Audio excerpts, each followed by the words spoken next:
So there's a lot of excitement around AI predicting health problems, and I guess this is a two-part question. What can you realistically predict about emotional dysregulation? And then what are the limitations parents should understand?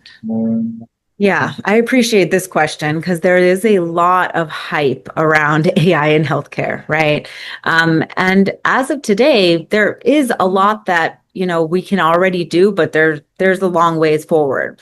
So we can detect patterns and the signals that a child is moving towards a dysregulated state, often with enough advance notice that we can alert the parent can plan an intervention, right? Sometimes we'll miss it. Sometimes we won't know till the child is in the episode. And that takes time and effort on both the part of the parent and the app to get to know the child, right?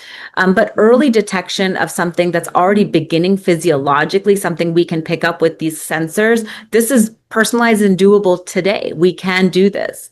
In fact, a recent study just from 2023 used machine learning with wearable sensor data to identify mood disorders in young children with up to 81% accuracy.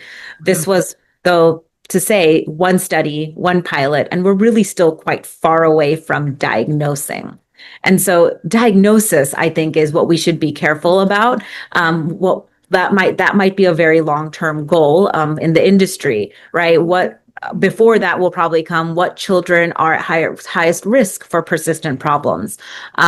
What medication might this child respond best to? These questions and finding out what diagnoses a child might grow up to have require much larger data sets, very different algorithms, and years of follow-up and validation. So we're still quite far away from doing that.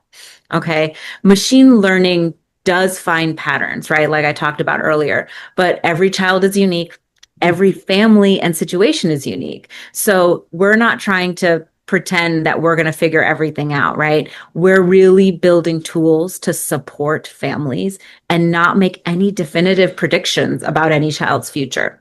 And so we really want to dive in on that and not have any family say, oh, this will solve all my problems. This is a tool to help you. It's a tool, right? So that brings us around to the idea, like,